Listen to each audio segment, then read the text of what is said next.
Amplifier came for no power whatsoever.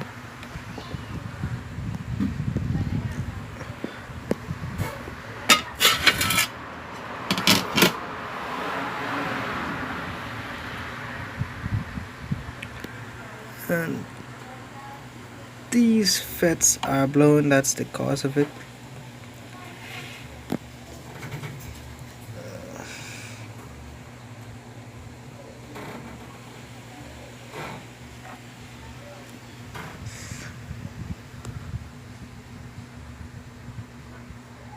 After replacing these 4 FETs, IRF 3205, and those gate resistors,